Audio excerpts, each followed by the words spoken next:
make decisions and your decisions make you. And that certainly was the situation in my case.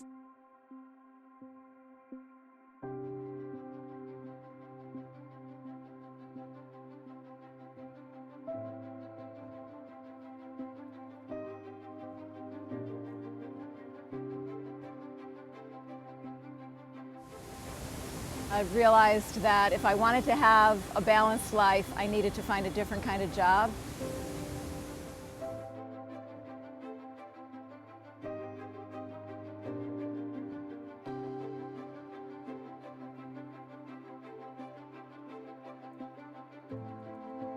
I don't really think I knew exactly what job I wanted. I just knew that I wanted to be in the business world. When I was at St. Joe's, the business school was not tremendously big at that point in time, but they did have internships. So I interned at, I think what was Connecticut National Bank at the time, and was offered a position there when I graduated for not a lot of money. 1986 was not a terrific job market, but it was a job. And shortly thereafter, I read something in the paper and the Travelers was having open interviews. And so I went in. It was a little bit of a madhouse. I dropped my resume off. They called, and after a series of interviews, they offered me a job for $1,000 more than the bank was making. And that was a lot of money back then, so that kind of dictated my career into insurance versus banking. My name is Maureen Gorman, and I graduated from St. Joe's in 1986 with a business/economics degree.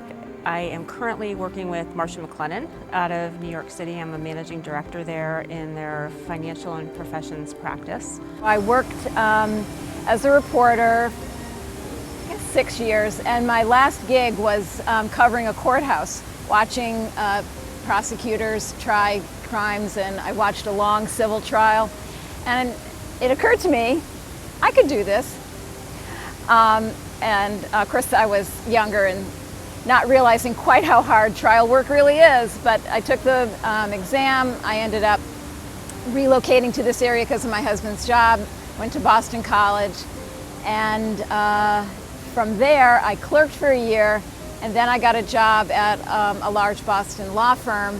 I was there for 5 years. I had 2 children by that point, and the demands of a big firm were just crazy.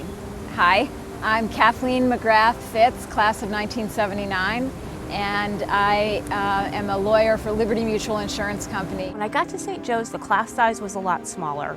The business school had a lot of adjunct faculty, which actually was a huge benefit because you were being taught by people actually in the industry. That real life experience was wonderful. I would say my career was assisted greatly by Sister Mary Joan Cook, who is the teacher I most admire from my time at St. Joe's. She's the reason I ended up working for the West Hartford News as a cub reporter. I discovered and fell in love with pro bono work while I was at the law firm. When I first started in the brokerage side of things back in the 90s, there was a very new platform for how business was conducted, and so I was on the ground floor of that new platform, and we really kind of wrote the rules in terms of how business got transacted. Most recently, one of the things that I was involved in was creating a new product, and so in our industry you don't come along new products very often. And actually we won the Business Innovation Award. In Liberty Mutual's corporate offices is more than 100 lawyers just dealing with the corporation's business. But the big difference between in-house and law firm life is that the work just comes to me. I'm the overall manager, so I have sort of a committee, and as we get approached by someone, hey, will you work on, for example, will you work on special education cases, helping families advocate for their children to get the right individual education plan? The more I got involved with board work, the more I really came to understand just how underserved people are. There's just so many kinds of cases where people have no right to a lawyer and where a lawyer would make such a difference. I have a sister who's a social worker, and she's phenomenal at what she does, and she's always helping people in crisis. And I remember thinking, is this really meaningful? Is this really something that I'm doing good for people? And she said to me, the one thing that you have to recognize is that so many people spend so much of their time at work. And if you can help people in a way that impacts how they feel about what they do, can be incredibly important. There's just simply no right to a lawyer in a lot of civil matters. And so it really started with actually seeing what they were up against. Part of what motivates me about pro bono is a balance, because I'm well aware of just how privileged I am. And so I know I can't solve the big problems that I read about in the paper and get depressed about, but it's very satisfying to make a huge difference to the clients I do help. I have seen the stats on how many cases are unrepresented, and I've seen firsthand the impact that has. And so it's kind of like, once you're aware, how can you be blind? In this country, with our resources, there's no reason anyone should be homeless, regardless of what their substance abuse or mental health problems might be. It's also important to be comfortable with yourself and try and be as authentic as you possibly can. But you tend to gravitate to work with and for people that you respect. And so I think that's an important choice. I've always been more loyal to the people than the place. I have been very successful in my career in terms of having just some terrific mentors that have helped me to kind of find out what it is that makes me different and special. You can never be too old to have a mentor.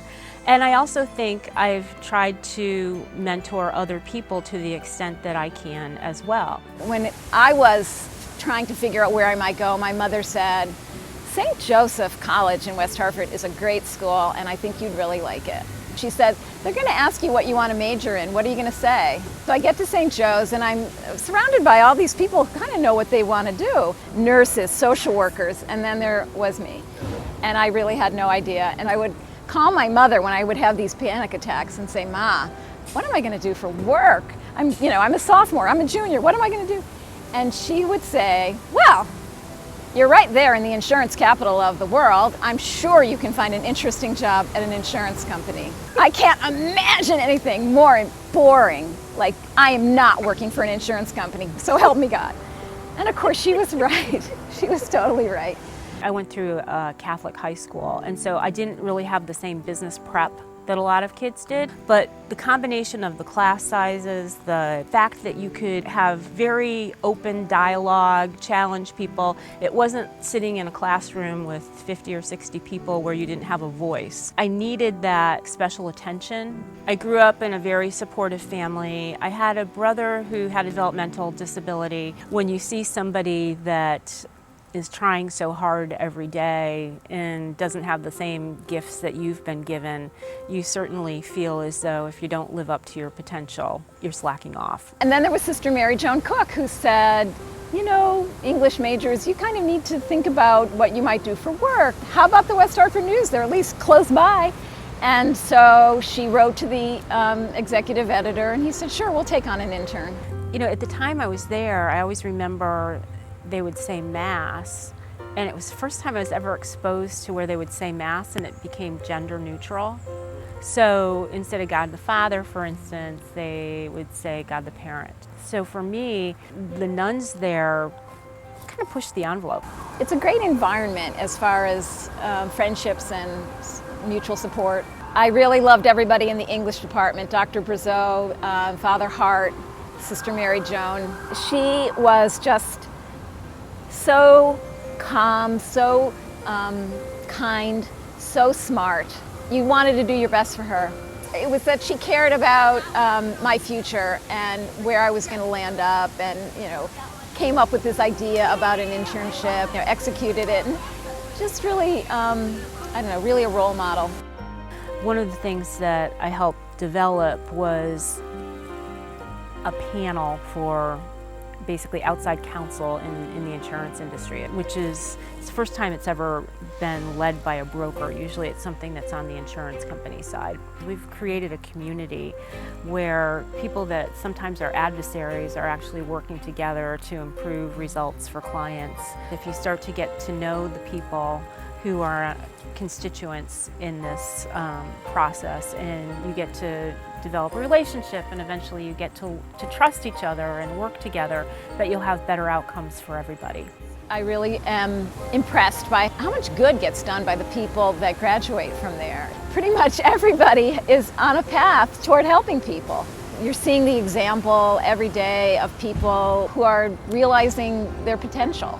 We do all have this other side. We do all have families that we care about, and kids that we care about, and parents, and life experiences. We all have things that allow us to relate to each other. Your happiness is based on the happiness and strength of the relationships you have.